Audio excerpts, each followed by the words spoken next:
સ્વાગત સીએનબીસી બજારની ખાસ રજૂઆત આઉટલુક 2025માં 2025ના વર્ષની શરૂઆત થઈ છે અને આપણે છેલ્લા 2 દિવસના જે ટ્રેડિંગ સેશન જોયું છે એની અંદર તો ઓલમોસ્ટ આપણને એક સારી તેજી જોવા મળી છે, પરંતુ ખાસ કરીને 2025નું વર્ષ હવે અહીંયાથી કેવું રહેવાનું છે, કયા કયા પડકારો બજારની સામે છે અને કયા કયા સંકેતો પર બજાર નજર રાખશે એના પર આજે આપણે ચર્ચા કરીશું. અને આ ચર્ચામાં આપણી સાથે ટ્રસ્ટ મ્યુચ્યુઅલ ફંડના મિહિર વોરા જોડાઈ ગયા છે. મિહિરજી, સ્વાગત આપનું સીએનબીસી બજારમાં. સૌથી પહેલાં આપને આપની પૂરી ટીમને અમારા તરફથી નવા વર્ષની ખૂબ ખૂબ શુભેચ્છાઓ. Wish you a very happy new year. અને આપણે 2025ની વાત કરીએ પહેલાં 2024ની એક વખત વાત કરવી છે, કારણ કે જુઓ, એક વર્ષ એવું રહ્યું છે કે જ્યાં આગળ ઘણી બધી ઘટનાઓ આપણને થતી જોવા મળી. બજારની અંદર આપણે ઘણા બધા ઉતાર ચઢાવ ખાસ કરીને જોવા મળ્યા.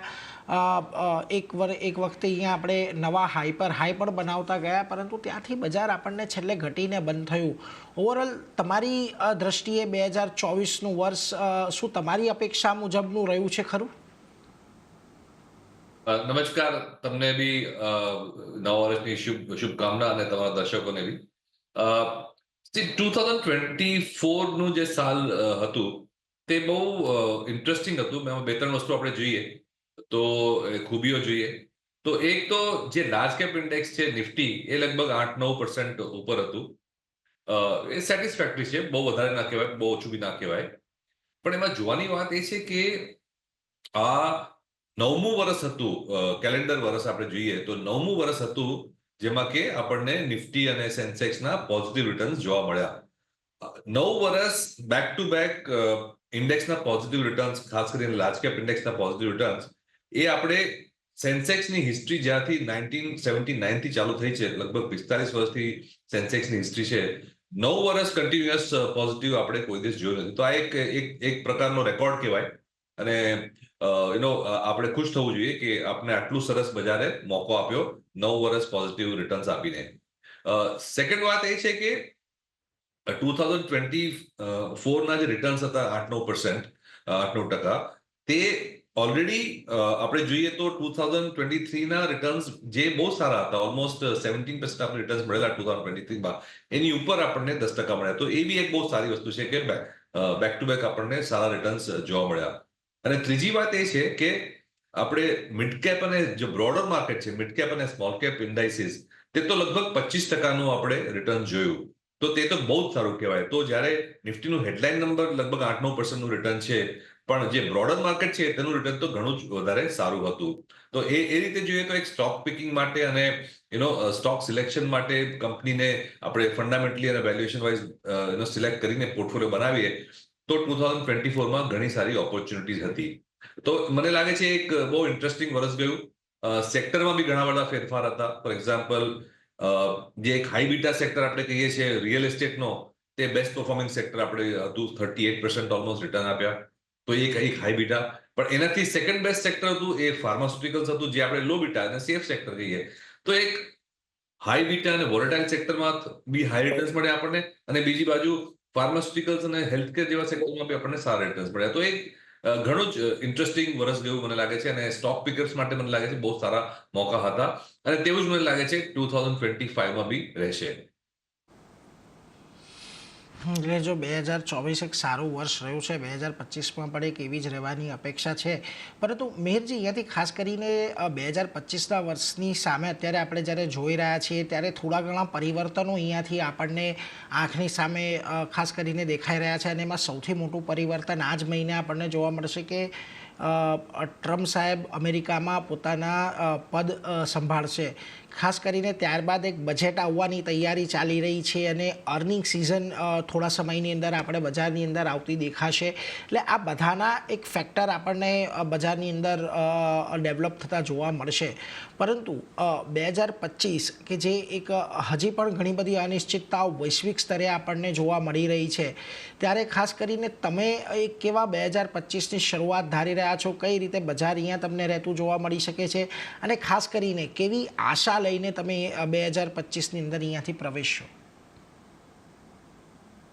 જો અનિશ્ચિતતા તો હંમેશા રહેવાની જ છે. લાસ્ટ યર આપણે ઇલેક્શન જોયું, બજેટ જોયું, યુક્રેનની વોર બી ચાલુ રહી, રેડ સીમાં અને મિડલ ઇસ્ટમાં બી કોન્ફ્લિક્ટ્સ વધ્યા.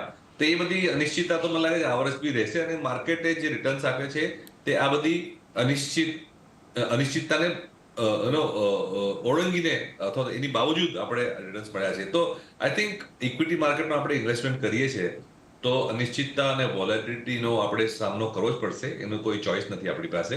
અને આપણે એમ બી જોયું કે બજારે જ્યારે 8-9% રિટર્ન્સ આપ્યા છે તો ફર્સ્ટ હાફમાં બધા રિટર્ન્સ આપ્યા, સેકન્ડ હાફમાં આપણે કરેક્શન જોયું, તો એ બધું તો ચાલ્યા જ કરશે. તો એનો કોઈ આપણે એની પાસે એની અનિશ્ચિતતાને ઘટાડવી કે એલિમિનેટ કરવી એનો કોઈ ઉપાય આપણી પાસે હોતો નથી. હા, ઉપાય એ જ છે કે આપણે આપણા એસેટ એલોકેશનને આપણે સ્ટિક કરીએ, જે પ્રમાણે આપણે લોંગ ટર્મ પ્લાનિંગ કરીને રિટર્ન જોઈએ છે તે પ્રમાણે સ્ટિક કરીએ અને ડિફરન્ટ એસેટ ક્લાસીસમાં લોંગ ટર્મને ઇન્વેસ્ટ કરીએ, અને પ્લસ એસઆઈપી નું જે આપણું જે હોય કાં તો ઇન્સ્યોરન્સ પોલિસીમાં પ્રીમિયમ ભરવાનું હોય તે રેગ્યુલર હંમેશા ચાલુ રાખવું જોઈએ. કારણ કે ઉપર નીચે બજારની ઉતાર ચઢાવને જોઈને આપણે જો આપણું ડિસિઝન લોંગ ટર્મનું ચેન્જ કરીએ તો પછી એ રિસ્કી થઈ જાય છે. કારણ કે માર્કેટને ટાઈમિંગ કરવું એ બહુ ડિફિકલ્ટ છે. આપણે માર્કેટમાં ટાઈમ સ્પેન્ડ કરવો તે વધારે ઇમ્પોર્ટન્ટ છે. તો એનો આ બેકગ્રાઉન્ડ આપણે મગજમાં રાખીએ, બેકગ્રાઉન્ડ આપણે જોઈએ તો એની પ્રમાણે આપણે કેવી રીતે પ્લાન કરશું 2025માં. તો 2025માં મને લાગે છે કે અમારો વ્યૂ એ છે કે આપણી જે ઇન્ડિયાની ડોમેસ્ટિક ઇકોનોમી છે તેનો ગ્રોથ 6.5% જેવો રહેશે. ગ્લોબલ ઇકોનોમીનો જે ગ્રોથ છે, જીડીપીનો ગ્રોથ, તે લગભગ 3%ની જેમ રહેશે. યુએસ લગભગ 2% જેવો ગ્રોથ આપશે. તો આ એક નોર્મલ કન્ડિશન છે. 2024માં યુએસએ લગભગ 2.5-3%નો ગ્રોથ આપ્યો, એનાથી થોડું ઓછું આવશે. ઇન્ડિયાનો જે દર હતો 6-6.5%નો, આપણે એ પ્રમાણે એક્સપેક્ટ કરીએ. અને ગ્લોબલમાં આપણે લાગે છે કે આજે જે કોન્ફ્લિક્ટ છે તે બધા ધીમે ધીમે કરીને રિઝોલ્વ થશે, નહીં તો કન્ટિન્યુ રહેશે. પણ આપણે જોયું છે કે એનો બહુ વધારે પડતો ઇમ્પેક્ટ આવ્યો નથી બજારમાં. તો આ બેકડ્રોપમાં જોઈએ તો આપણું ઇન્ડિયાનું જે અર્નિંગ્સ ગ્રોથ છે તે લગભગ 10-13%નો નિફ્ટી લેવલ પર આપણે જોઈ શકીએ છીએ. અને વેલ્યુએશન જે પ્રમાણે અત્યારે સ્ટેન્ડ કરી રહ્યા છે કે લગભગ 20-22ના forward looking price to earning ratio પર, તો એક રીઝનેબલ ઝોનમાં છે. બહુ ચીપ નથી પણ બહુ એક્સપેન્સિવ બી, બહુ મોંઘું બી નથી. તો એક ડિસન્ટ અર્નિંગ્સ ગ્રોથ, એક ડિસન્ટ વેલ્યુએશનના બેઝથી આપણે ચાલુ કરી રહ્યા છે.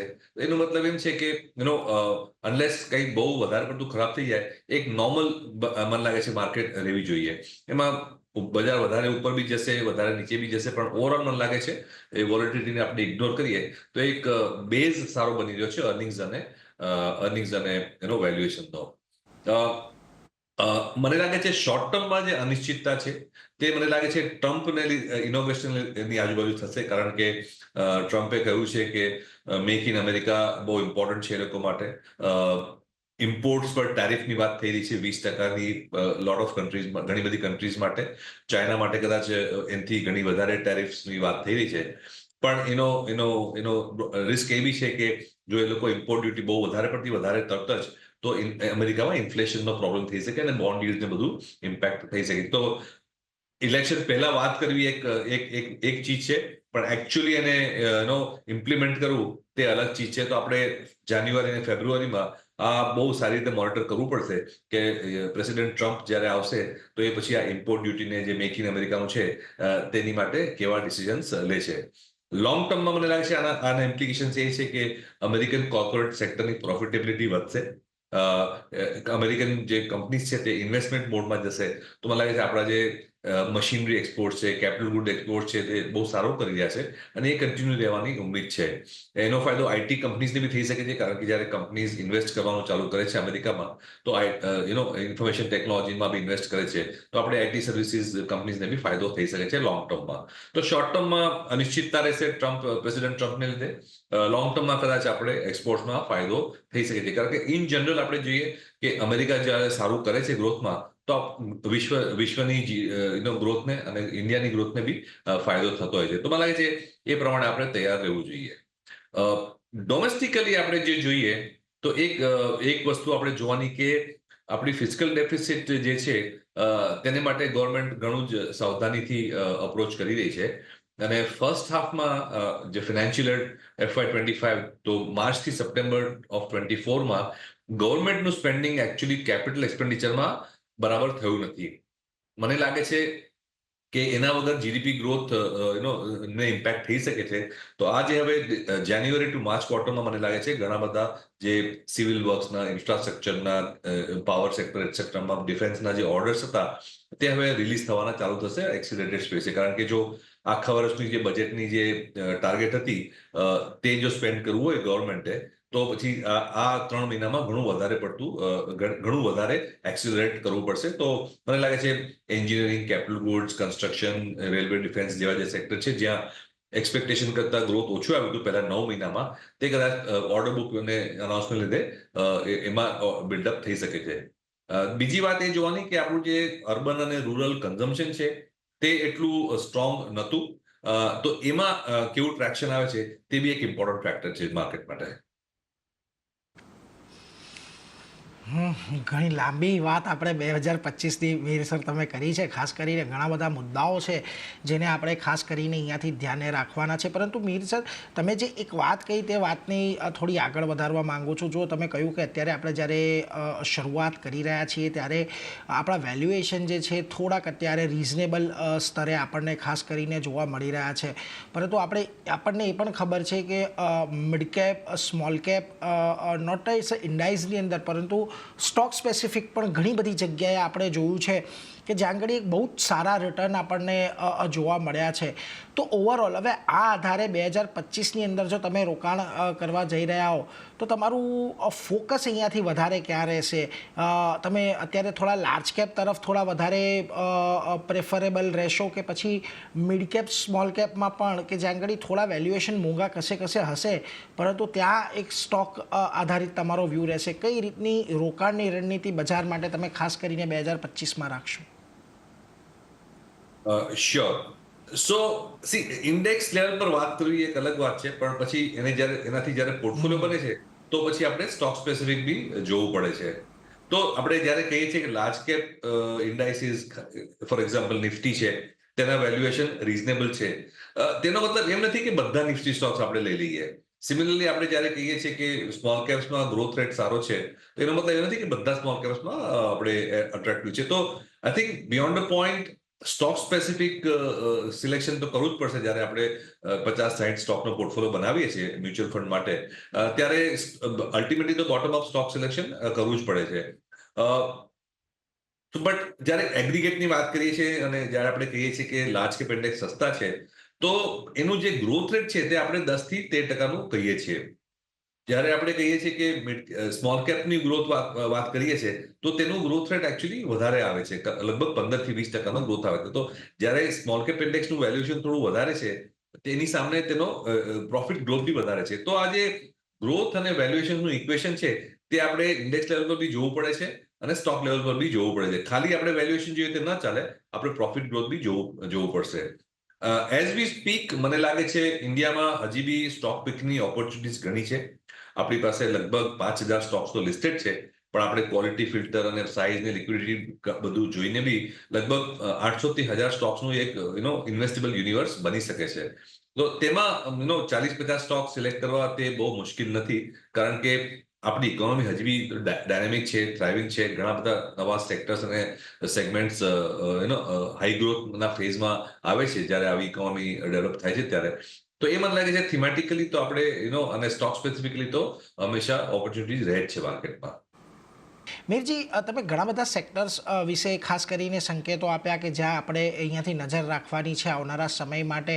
પરંતુ મારે તમારી પાસેથી એ પણ જાણવું છે કે જો 2024ની અંદર આપણને થોડા ઘણા નવા ફેક્ટર્સ બજારની અંદર એડ થતા દેખાયા, નવા ફ્લેવર્સ એડ થતા દેખાયા. ઈવીની આપણે વાત કરી રહ્યા હતા, પરંતુ ઈવી એક હવે પ્રોમિનન્ટ પ્લે બનીને આવ્યું છે. ઘણી બધી ન્યૂ એજ કંપનીઓ આપણને માર્કેટની અંદર આવતી જોવા મળી છે અને ખાસ કરીને રિન્યુએબલ્સ જેવા નવા આયામો પણ બજારની અંદર આપણને ઉમેરાતા જોવા મળ્યા છે. આ બધાની વચ્ચે તમને લાગે છે કે હજી પણ આ બધા થીમ્સ અહીંયાથી એક લાંબા ગાળા તરીકે તમારે ધ્યાનમાં રાખવી જોઈએ?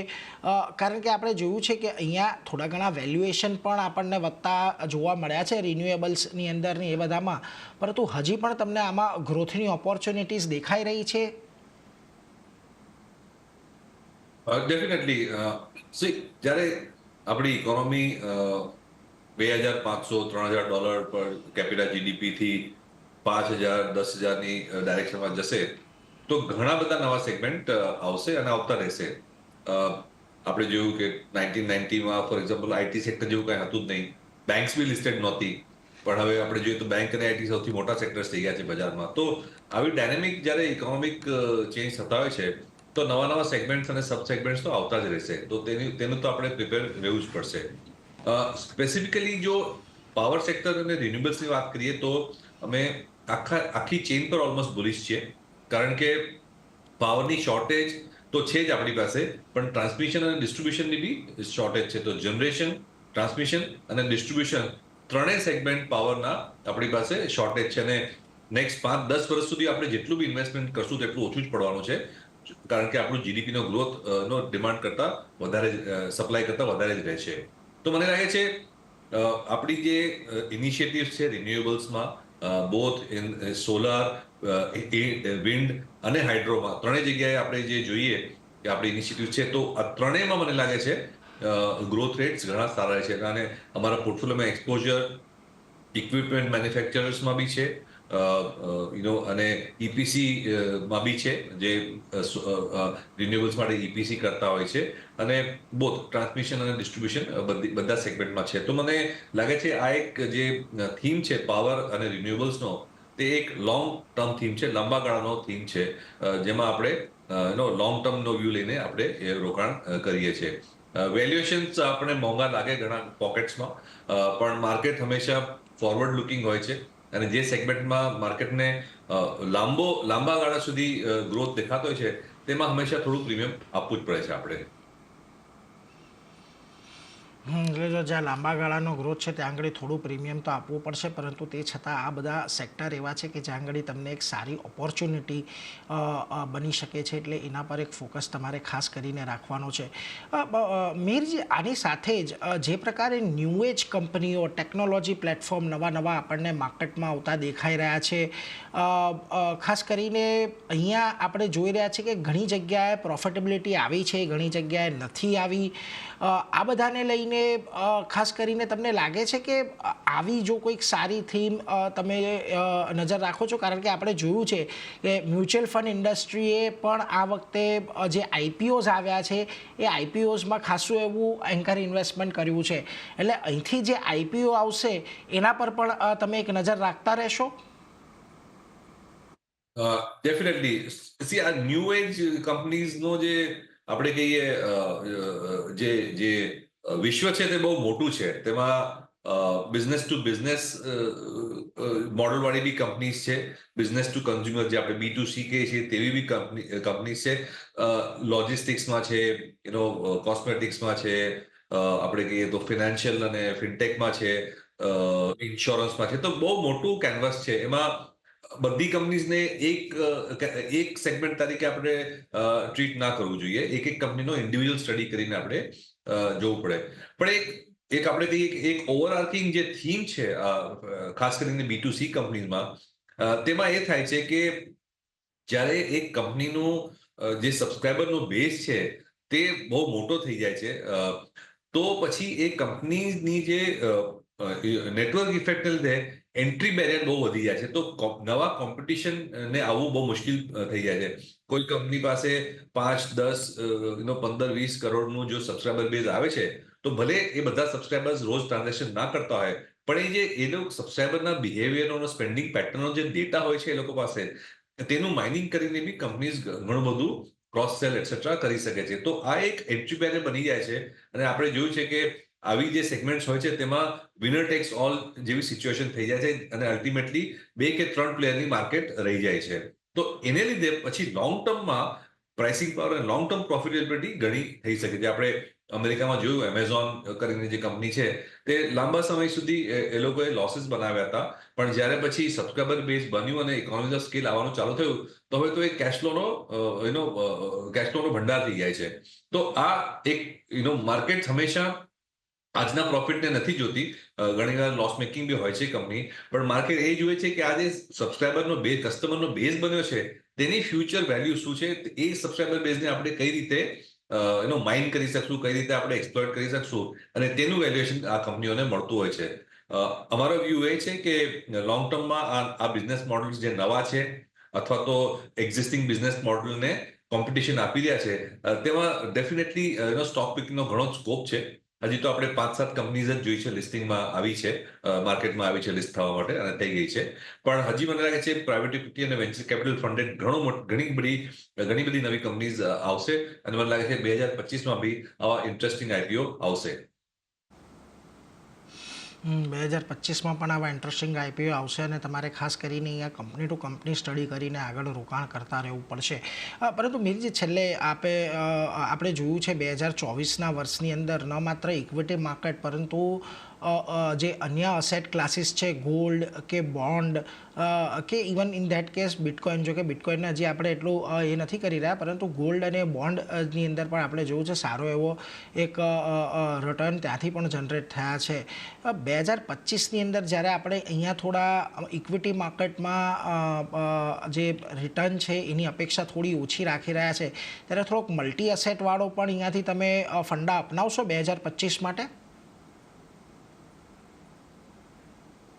તો આપણે જેમ કીધું કે એક લાર્જ કેપમાં ખાસ કરીને વેલ્યુએશન નો બેઝ સારો બની રહ્યો છે અને 2025માં એવા મોટા રિટર્ન્સ નથી મળ્યા, તો હજી બી લાર્જ કેપમાં સ્ટોક પિકિંગનો સ્કોપ છે. અને સ્મોલ કેપમાં આપણે જોયું કે ઘણા બધા હાઈ ગ્રોથ સેગમેન્ટ છે જ્યાં હંમેશા ઇન્ટરેસ્ટિંગ સિચ્યુએશન રહે છે સ્મોલ કેપ અને મિડ કેપમાં. તો એ ઇક્વિટી તો એક આપણું ડિફોલ્ટ આપણે જે કે એલોકેશન હોવું જ જોઈએ. સેકન્ડ એસેટ ક્લાસ મને લાગે છે ગોલ્ડ ઇન્ટરેસ્ટિંગ રહેશે, કારણ કે જે રીતે યુએસ અને ડેવલપ કન્ટ્રીઝે એ લોકોની બેલેન્સ શીટ વધારી છે, તો એવી સિચ્યુએશનમાં આવી ગયા છે કે હવે એ લોકો પાસે કોઈ ચારો નથી પણ ઓર મની પ્રિન્ટિંગ કરીને બોન્ડ પ્રાઇસને સ્ટેબિલાઇઝ કરે. કારણ કે આપણે જોયું છે કે યુએસ ફેડરલ રિઝર્વે કોરોના પછી બહુ જ ઇઝિંગ કર્યું હતું, બહુ જ મોનેટરી અને ફિસ્કલ સ્ટિમ્યુલસ આપ્યું હતું અને ઇન્ટરેસ્ટ રેટ્સ ઓલમોસ્ટ ઝીરો કરી કાઢેલા. અને હવે પછી ઇન્ટરેસ્ટ રેટ વધાર્યા, પણ એ ઇન્ટરેસ્ટ રેટ વધાર્યા તેનો ઇમ્પેક્ટ લોંગ ટર્મ બોન્ડ્સમાં બી આવે છે. અને હવે એ લોકોનું બોરોઇંગ એટલું વધી ગયું છે કે હાઈ ઇન્ટરેસ્ટ રેટ્સ પર એ લોકોએ એ એક્ઝિસ્ટિંગ ડેટને રીફિનાન્સ કરવું બહુ મુશ્કેલ થઈ જાય છે.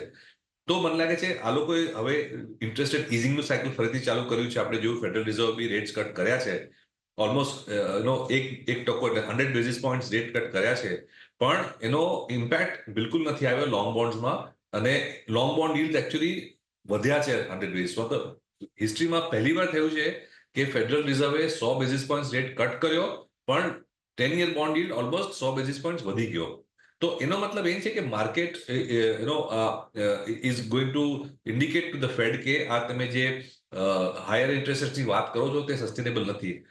મને લાગે છે 2025માં અગેન કોઈ ચોઇસ નથી, મની પ્રિન્ટિંગ અને ઇન્ફ્લેશન પાછું આવશે એની સંભાવના ઘણી વધારે છે. અને આવી સિચ્યુએશનમાં ગોલ્ડ બી એક ઇન્ટરેસ્ટિંગ એસેટ ક્લાસ થઈ જાય છે, કારણ કે ટિપિકલી ગોલ્ડ એક સેફ અને ઇન્ફ્લેશનના હેજ તરીકે યુઝ થઈ શકે છે. તો એ મને લાગે છે એ બી એક ઇન્ટરેસ્ટિંગ સિચ્યુએશન થઈ શકે છે તેમાં. એટલે જો સોનાની ચાલ કેવી રહે છે એના પર પણ એક ફોકસ આપણે ખાસ કરીને રાખવાનો છે, એટલે એના પર પણ એક નજર રાખતા રહેજો. પરંતુ એ સાથે જ મિહિરજી, આભાર, આપ અમારી સાથે જોડાયા, 2025ના માર્કેટને લઈને આપનો આઉટલુક અમારી સાથે શેર કર્યો એના માટે ઘણો આભાર આપનો. Thank you. તો એ સાથે જ આ રજૂઆતમાં પણ બસ આટલું જ, પરંતુ વધુ અપડેટ માટે આપ જોતા રહો CNBC બજાર. નમસ્કાર.